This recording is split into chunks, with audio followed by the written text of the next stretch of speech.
Chairman বাবুর পক্ষ থেকে ঘোষণা করা হয়েছে যে তার 3টি প্রশ্নের ভুল উত্তর দিতে পারবে তাকে নগদ 1 লক্ষ টাকা এবং 3টি মোবাইল পুরস্কার দেওয়া হবে।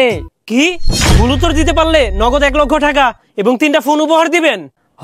তোমরা ঠিকই শুনছো, কিন্তু আমার একটা শর্ত আছে।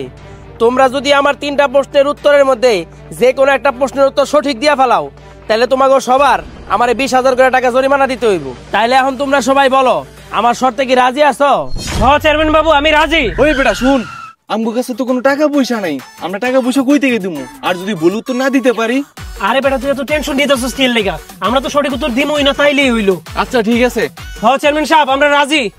ওই শাহিন শোন, তোর কথার কারণে কিন্তু আমি আজকে এই প্রতিযোগিতার আয়োজন করছি। যদি খালি আমি বাস খাই তাহলে কিন্তু তোর খবর আছে। আরে ওস্তাদ, এই টাকা কামাই না সময়, আপনি কোনো চিন্তাই করেন না। আমি যা যা কইতে কইছি আপনি খালি সেইভাবে কইবেন, তাহলে আর কোনো সমস্যাই হবো না। পরে যদি কিছু হয় তাহলে তো আমি আছি, আমি যেভাবে কইছি আপনি সেভাবে চালায় যান। আচ্ছা ঠিক আছে। আরে চেয়ারম্যান বাবু, এত বিড়বিড় করতেছেন কে? বিড়বিড় না কইরা তাড়াতাড়ি আমগুলো প্রশ্ন করেন, আমরা প্রশ্নের ভুল উত্তর দিয়া টাকা আর মোবাইল গুলো নিয়ে যাই। আচ্ছা ঠিক আছে, দাঁড়াও, আমি তোমাদেরকে প্রথম প্রশ্ন করতেছি। আচ্ছা, এই দেখো একটা টাকার নোট। এই টাকার নোটের মধ্যে এই যে একটা ব্যক্তি, এই ব্যক্তিটা আসলে কে? এই তোরা সবাই দাঁড়া দাঁড়া, প্রথম উত্তরটা আমি দিতাছি। চেয়ারম্যান বাবু, এটা তো রোনালদোর ছোট ভাই মেসি।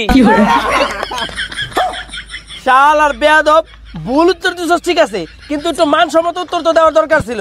কারে তোরা কি বানায় দিছস? চেয়ারম্যান বাবু, এত কথা কইেন না, আমগুলো দ্বিতীয় আরেকটা প্রশ্ন করেন। চেয়ারম্যান সাহেব, আপনি কোনো চিন্তা করেন না, আপনি খালি দ্বিতীয় প্রশ্ন করেন। আচ্ছা ঠিক আছে, আমি তোমাদেরকে দ্বিতীয় নাম্বার প্রশ্ন করতেছি। তোমরা বলো তো, পৃথিবীর মধ্যে সবচেয়ে বড় সিঙ্গার কে? চেয়ারম্যান বাবু, আমার জানা মতে দুনিয়ার সব থেকে বড় সিঙ্গার তো হিরো আলম। মানে কে মাঠে হাগে সি সি সি রে ননি সি সি সি। শাল আর হারামির বাচ্চারা, তোরা যে এত বদের বদ আমি জীবনও ভাবতে পারি নাই। তোরা যে এত জঘন্য মার্কা উত্তর দিবি।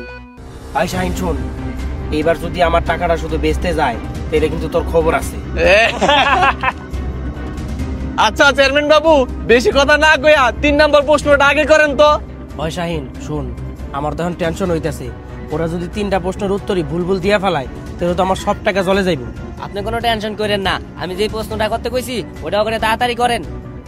আচ্ছা ঠিক আছে, তখন এখন আমি 3 নাম্বার প্রশ্ন করতেছি। তাইলে এখন তোরা কত, মুক্তিযুদ্ধের সময় পাকিস্তানি মিলিটারিরা আমার কি দেহা পলাইছিল? এটা তো একবারে সহজ প্রশ্ন। মুক্তিযুদ্ধের সময় আপনি যে ধান খেতে পিঠে আইগা দিছিলেন, ওই গু দেখেই তো মিলিটারিরা পালাইছে। তোরা তো একবারে সঠিক উত্তর দিছস।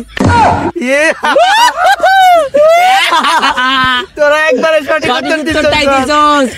ওই হালারপু, তুই সঠিক উত্তর দিছস কে? আমি কি জানতাম নাকি এটা যে সঠিক উত্তর? আমি তো আনতে কয়ালাইছি এটা যে সঠিক হবো, এটা জানে কেটা? দে দে, কার পকেটে কি আছে বাইর কর, বাইর কর, তাড়াতাড়ি দে, কার পকেটে কি আছে বাইর কর, বাইর কর, বাইর কর, কার পকেটে কি আছে বাইর কর, বাইর কর, বাইর কর, বাইর কর, বাইর কর, বাইর কর।